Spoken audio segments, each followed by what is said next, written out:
Nandito na ang astig na Tagalog film recap natin ng 2025 Marvel movie na ang The New Avengers.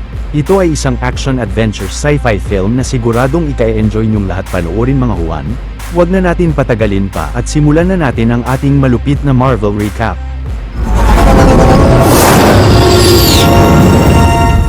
Sergeant Bucky Barnes o ang Winter Soldier na bagong elect na congressman ay dumalo sa impeachment trial ni Valentina De Fontaine sa posisyon niyang direktor ng CIA. Ayon kay Congressman Gary na ang trial ay tungkol sa di umano'y iligal na pag-eeksperimento ni Valentina ng mga tao bilang chairwoman of the board ng Ox Group upang makalikha ng napakalakas na nilalang. Pero ang babae ay tinanggi ang akusasyon sa kanya at sinabing ang tanging layunin lang niya ay maging ligtas ang mga mamamayan ng Amerika. Pagkatapos ng hearing ay inatasan ni Valentina ang assistant niyang si Mel na tanggalin ang lahat ng ebidensya patungkol sa proyekto. Samantala ang Black Widow assassin na si Yelena Belova ay madalas na nababagot at nalulumbay mula nang mamatay ang adoptive sister niyang si Natasha Romanoff. Subalit kahit pa madalas na binabaling ni Yelena ang focus niya sa mga misyon na binibigay sa kanya ng CIA Director na si Valentina Alegre de Fontaine ay napapansin niyang hindi pa rin siya masaya sa buhay. Isa sa mga misyon na ito ang pag-atake niya sa Ox Group facility ni Valentina sa Malaysia at magaling na napatumba niya ang mga security guard ng gusali. Ngunit nang kinalaban rin ni Yelena ang nag-iisang scientist ng pasilidad ay aksidenteng nabaril nito ang sarili at na-realize niyang hindi niya mabubuksan ang face scanner ng laboratory upang makapasok roon. Naisipan na lang ni Yelena na kunin ang hamster ng gusali at paglabas ng Black Widow ay pinasabog niya ang buong pasilidad. Pagsapit ng gabi si Alexei Shostakov o si Red Guardian na naninirahan na sa Washington DC bilang driver ng isang limousine ay biglang pinuntahan ng adoptive na anak niyang si Yelena. Napunta raw siya roon dahil napag-isipan niyang huminto ng tumanggap ng mga misyon mula kay Valentina pero si Alexei ay sinabing nais niyang magtrabaho para rito. Pinigilan ni Yelena ang ama at natanong kung para saan ang lahat ng ginagawa nila. Nasagot ni Alexei na noong nasa serbisyo pa siya ng Russia bilang ang Red Guardian ay masayang pinupuri at hinahangaan siya ng mga tao at yun ang nagpapasaya sa kanya. Nagulat naman si Yelena na makita ang litrato niya roon noong miyembro pa siya ng West Chesapeake Valley Thunderbolt soccer team. Pagkatapos ay tinawagan ni Yelena si Valentina at humingi siya rito ng huling misyon pero ang kapalit ay nais niyang mas makilala ng publiko. Sumang-ayon si Valentina kay Yelena at inatasan niya siyang pumunta sa isang bundok sa Utah kung nasaan ang vault ng Ox Group upang pigilan si Ghost o si Ava Star na magnakaw ng mga mahalagang kagamitan roon. Ngunit pagpasok ni Yelena sa vault ng gusali ay nakita niya sa table ang Sentry Project ng Ox Group at biglang inatake siya ng Super Soldier at US agent na si John Walker dahil siya raw ang target nito. Pero mabilis na inatake si Walker ni Antonia Dreykov o ni Taskmaster dahil siya naman ang target ng babae. Sa gitna ng pakikipaglaban ni Taskmaster kay Walker ay biglang inatake siya ni Ghost pero si Yelena ay agad na kinalaban nito dahil siya ang target niya. Dito na nagkaroon ng matinding sagupaan ang apat na individual at hindi nagtagal ay aksidenteng nabuksan nila ang isang containment unit. Sa patuloy na paglalaban ng apat ay kalaunan ay nagawang mabaril ni Ghost si Taskmaster sa ulo na kinatapos nito at biglang lumabas sa containment unit si Robert Reynolds o si Bob. Pagkatapos ay nagsarado ang buong pasilidad at sa pag-uusap ni Yelena ay nalaman nilang inatasan sila roon ni Valentina upang tapusin ang isa't isa dahil mga ebidensya rin sila na nais nitong mawala kasabay ng vault na yun. Nang nagtaka si Walker kung paano nakapasok roon si Bob ay nasagot niyang hindi niya maalala at si Ghost ay naisipang umalis sa pasilidad ngunit biglang nag-activate ang sound barrier ng vault. Maliit na pabor lang mga Juan, kung mahilig kayo sa mga ganitong Tagalog recap ay huwag niyong kalimutan na mag-subscribe sa channel natin dahil marami pa tayong upload na mga exciting na recap katulad nito. Samantala si Valentina ay nagdaos ng event sa New York bilang pag-alaala ng unang pagresponde ng mga Avengers sa syudad. Dumalo sa event si Bucky upang kumbinsihin si Mel na makipagtulungan sa kanya na ma-impeach si Valentina at binigay niya sa babae ang business card niya. Pagkatapos ay nireport ni Mel kay Valentina na kasalukuyang natrap na sina Yelena sa loob ng vault at pinag-utos niyang sunugin sila. Agad na nagsimulang mag-init ng buong silid pero ang grupo ay naisipang wasakin ang power supply ng sound barrier upang makalampas si Ghost sa gate. Nangangamba naman sina Walker na iiwan na sila roon ng babae pero kalaunan ay binuksan niya ang gate at mabilis na lumabas sila sa vault bago ito masunog ng malakas na apoy. Ngunit si Yelena ay biglang napunta sa nakaraan niya noong tatapusin niya ang best friend niyang si Anya mula sa utos ng Red Room. Pero nang hindi ito magawa ni Yelena ay mabilis na tinapos si Anya ng isa pang assassin. Ilang saglit nang nagkamalay si Yelena ay napansin niyang nakahawak si Bob sa kamay niya at si Walker na labis na nagtataka sa lalaki ay inis na tinanong uli kung paano ito nakapasok sa pasilidad. Nasabi ni Bob na ang tanging naaalala lang niya ay nagising siya mula sa isang containment unit ng vault pero hindi siya pinaniwalaan ni Walker. Kalaunan ay naisipan ni Walker na dumaan sa isang tunnel at dahil sa ideya ni Bob ay kumapit ang lahat sa isa't isa upang makaakyat sila sa tuktok ng tunnel. Nang malapit na sila sa pinto ay kumapit dito si Walker at si Yelena na nakakapit sa pader ay niligtas si Bob bago ito mahulog. Pagkatapos ay tinulungan ni Walker sina Yelena na makaakyat sa sunod na palapag ngunit nang hinawakan niya ang kamay ni Bob ay napunta siya sa nakaraan niya kung kailan nagtalo sila ng asawa niya sa pag-aalaga ng anak nila dahil labis na nababalisa si Walker na mabasa ang balita na pumalpak siya sa pagiging Captain America. Nang nagkamalay na si Walker ay napansin niyang tatalo na siya sa tunnel. Sa kasalukuyan na yon ay habang nakasakay sa isang limousine ay nireport ni Mel kay Valentina na nagtulungan sina Yelena upang makalabas ng vault at ang boss niya ay pinaimbestigahan sa kanya kung sino ang misteryosong lalaki na kasama ng grupo. Pero limousine pala ni Alexei ang nasakyan ni Val at narinig niyang planong ipatapos ng babae sina Yelena sa strike team nito. Maya-maya habang nasa private jet nila ay napag-alaman ni Mel na ang lalaking kasama ni Yelena ay si Robert Reynolds na isa sa mga test subject na sumailalim sa Project Sentry nila. Na-realize naman ni Valentina na kung nakasurvive si Robert sa proyekto ay nagtagumpay silang malikha ang superhuman nilang si Sentry. Hindi nagtagal ay narating ni Valentina ang Oxbrook facility nila sa Utah at agad na pinaligiran ng mga CIA operatives niya ang buong gusali. Ngunit nang nasa exit na ang grupo ay napansin nilang napapaligiran na ng mga tauhan ni Val ang buong pasilidad. Nabanggit naman ni Yelena na dati siyang miyembro ng Chesapeake Valley Thunderbolt soccer team kaya't siya na ang nagset ng plano ng grupo upang ligtas na makatakas sila sa gusali. Inatasan niya si Ghost na maghanap ng sasakyan na magagamit nila paalis roon at mabilis na naglaho ito. Ilang saglit ay pinasabog ni Yelena ang exit ng gusali at nagmadaling sumugod sa loob ang strike team ni Valentina. Ngunit hindi mapagana ni Yelena ang power system ng buong pasilidad at si Walker ay napilitang sumugod ng mag-isa sa mga kalaban. Ilang saglit ay nakita ni Yelena na napatumba ni Walker ang mga CIA agents. Ngunit si Valentina ay nagpasugod uli ng panibagong strike team sa gusali at habang nasa likod ni Black Widow si Bob ay buong tapang na kinalaban niya ang mga ito sa daan ng mag-isa.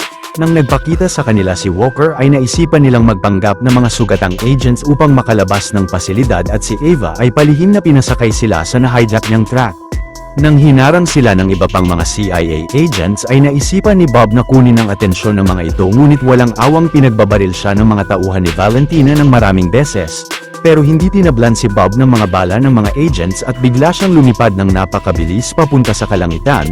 Si Yelena naman ay ginamit ang pagkakataon na yon upang makaalis ng lugar ngunit hindi nagtagal ay bumagsak si Bob ng sobrang tindi pabalik ng kabundukan na labis na kinamangha ni Valentina. Maya-maya nang nakalayo na ang grupo sa lugar ay na-realize ni Yelena na si Bob ang tagumpay na produkto ng Project Sentry ni Valentina at malamang ay plano siyang gamitin ito. Kinaumagahan sa patuloy na paglalakad ni Yelena sa disyerto ay nakita sila ni Alexei na dala ang limousine niya upang iligtas sila mula sa mga tauhan ni Valentina. Kalaunan ay naisipan ni Alexei na bigyan ng pangalan ang grupo ni Yelena pero paasar na nabanggit ni Walker ang Thunderbolt soccer team ng babae noon na labis na kinatuwa ng ama niya.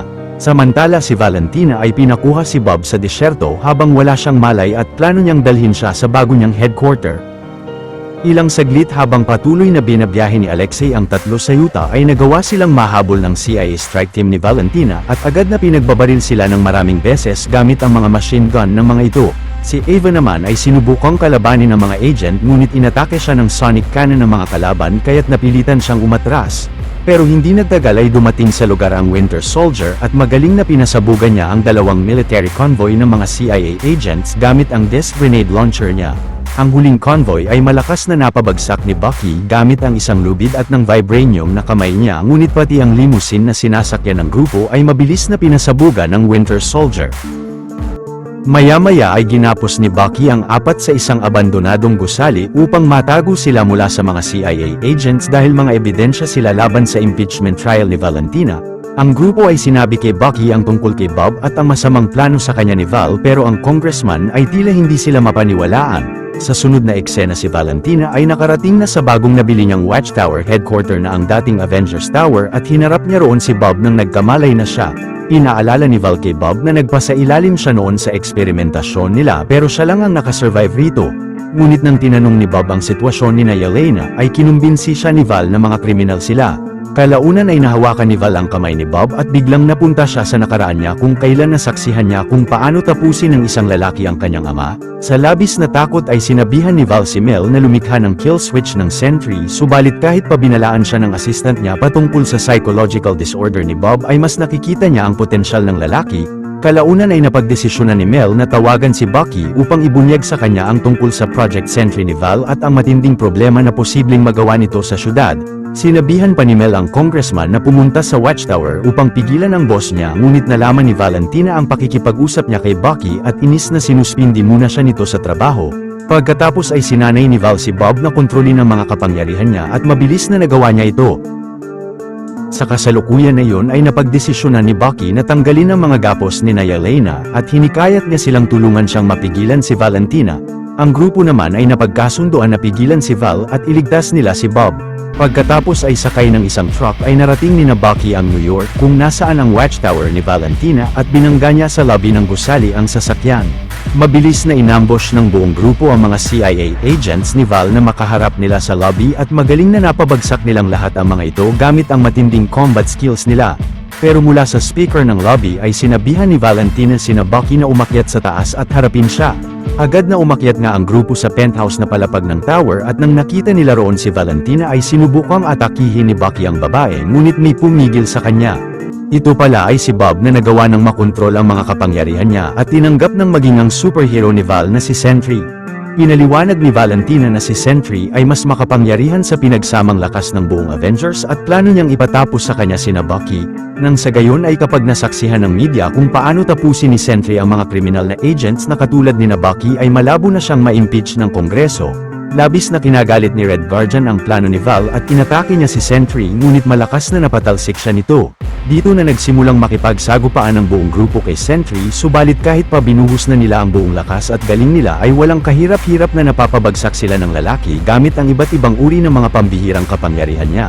Hindi nagtagal matapos ang matinding laban ng grupo ay nagawang makalas ni Sentry ang vibranium na kamay ni Bucky at nang na-realize nilang hindi nila kayang talunin ang kalaban ay napilitan silang umalis ng gusali. Pagkatapos ay sinabihan ni Val si Sentry na patayin ng grupo pero tumanggi siya at nagtakang natanong kung bakit ang katulad niyang isang Diyos ay kailangang sumunod sa kanya. Nang gagamitin na ni Val ang kill switch ay mabilis na tinulak siya ni Sentry sa pader pero agad na dinampot ni Mel ang device at ginamit ito sa kanya. Ngunit pag-alis ng dalawa sa gusali ay biglang nagbago ang anyo ni Sentry bilang ang nilalang na ang Void. Samantala ang Thunderbolts ay habang nasa labas ng gusali ay inis na nasabi ni Yelena na ang bawat isa sa kanila ay walang kwenta at isang grupo sila ng mga talunon. Subalit ilang saglit lang ay mula sa labas ng Watchtower ay nakita ng lahat si Sentry na nilamon na ng Void at ang mga pinasugod na CIA agents ni Val upang tapusin siya ay mabilis na ginawa niyang mga anino. Dahil sa nagawa ng Void ay aksidenteng bumagsak sa isang construction crane ang helicopter ng mga agents at bumangga ito sa Watchtower ni Val. Ang ilang miyembro naman ng Thunderbolts ay nagmadaling niligtas ang maraming sibilyan ng syudad na mababagsakan ng mga debris mula sa gusali, habang ang iba ay niligtas ang mga taong masasagasaan at mababagsakan ng mga sasakyang nawala ng kontrol ng dahil sa nangyayaring sakuna. Pagkatapos ay labis na natuwa ang mga tao sa mga nagawa ng grupo, subalit ang Void ay patuloy na pinaglaho sa kadiliman ang mas maraming mamamayan ng New York. Agad na pinapasok ng grupo ang mga tao sa mga gusali, ngunit kalaunan ay naisipan ni Yelena na magpalamon na rin sa kadiliman ng Void na labis na kinagulat ni Alexei. Pero si Walker ay nasabing sa tingin niya ay nanggaling na rin siya sa Void at nakita ang nakaraan niya. Samantala si Yelena ay napunta uli sa masamang nakaraan niya noong dalagita pa siya at nang tumakbo ang babae sa kalapit na pader ay napunta siya sa isa pang memorya niya. Naisipan niyang tumagos sa isang salamin ngunit napunta naman siya sa nakaraan niya noong nalasing siya sa kakainom ng alak nang dahil sa labis na kalungkutan. Sa kasalukuyan na yon ay pati ang buong New York ay unti-unti na ring nilalamon ng kadiliman ng Void. Ilang saglit ay nakita ni Yelena si Bob mula sa isang salamin at biglang napunta siya sa silid kung saan nagtatago ang lalaki. Nakita ni Yelena sa ilalim ng silid ang nakaraan ni Bob noong ginugulpi siya ng kanyang ama pero kinumbinsi niya ang kaibigan na magkasama nilang haharapin at lalabanan ang mga kalungkutan nila. Nang biglang nagwala ang mga kagamitan sa buong silid ni Bob ay nagawa ng makapunta ni Bucky roon upang iligtas sila at labis na kinamangha ito ni Elena sa grupo. Naisipan naman ni Elena na sabihan si Bob na dalhin sila sa pinakamasamang silid ngunit napunta ng lalaki ang grupo sa nakaraan niya kung kailan nagtrabaho siya bilang chicken mascot at nasuntok ito ng Winter Soldier. Pagkatapos ay napunta sila sa nakaraan ni Bob kung kailan aksidenteng napaglaho niya ang dalawang scientist ng Ox Group Laboratory sa Malaysia. Dito na sila hinarap ng madilim na pagkatao ni Bob at mabilis na ginapos ng nilalang ang bawat miyembro ng Thunderbolts gamit ang mga equipment ng laboratory. Kalaunan ay matapang na kinalaban ni Bob ang Void ngunit magaling na napapabagsak siya ng nilalang ng ilang beses pero ang lalaki ay hindi sumuko at galit na pinagsusuntok ang mukha nito. Subalit dahil sa labis na galit ay unti-unti na ring nilalamon ng kadiliman ang katawan ni Bob at si Alexei ay tinulungan si Yelena na makawala sa gapos niya upang mapigilan niya ang kaibigan. Kalaunan ay nakawala na rin sa gapos ang iba pang miyembro ng Thunderbolts at sabay-sabay na niyakap nila si Bob upang pigilan siya. Dahil sa nagawa ng grupo ay unti-unti nang bumabalik sa normal ang buong syudad at nakabalik na rin sila sa normal na buhay nila pati na ang lahat ng pinaglaho ng Void. Ngunit si Bob ay walang maalala sa mga nangyari sa lugar pero nang nakita nila si Valentina sa di kalayuan ay agad na sinugod nila ito na kasama pa rin si Bob. Ngunit labis na nagulat ang grupo nang biglang pinakilala sila ni Val sa media bilang ang mga bagong Avengers. Sila raw ang sekretong proyekto na binubuo ni Val upang mapanatili ang kapayapaan sa buong bansa. Pero si Yelena ay pabulong na sinabi sa kanya na pagmamay-ari na nila siya. Sa mid-credit scene, si Alexei ay pinagmalaki sa isang ginang ang litrato niya sa isang cereal box na kasama ang iba pa bilang ang mga bagong Avengers ngunit tila hindi interesado rito ang babae. Sa post-credit scene naman, makalipas ang 14 na buwan ay nagpulong sina Yelena sa bagong Avengers headquarter nila upang pag-usapan ang kaso ni Sam Wilson laban sa kanila dahil sa paggamit nila ng pangalang Avengers ng grupo. Kinausap raw ni Bucky si Sam patungkol dito ngunit nagtalo lang sila. Si Alexei naman ay minungkahi na gawing New Avengers ang pangalan ng grupo nila pero tumanggi sina Yelena. Kalaunan ay nakatanggap sina Yelena ng warning mula sa kalawakan at gamit ang satellite ng headquarter ay nakita ng grupo ang isang spaceship na may simbolong 4 na pabagsak sa Earth. Dito na nagwawakas ang istorya ng pelikula. Kung natuwa at nagustuhan nyo ang ating tinampok na pelikula ngayong araw ay maaari nyo rin panuorin ang iba pang mga Tagalog recaps natin sa main page ng ating channel, at syempre huwag nyong kalimutan na mag-like, subscribe at mag-hit ng notification bell dahil marami pa tayong tatampok na exciting na mga pelikula sa mga susunod na linggo. See you on the next one mga Juan.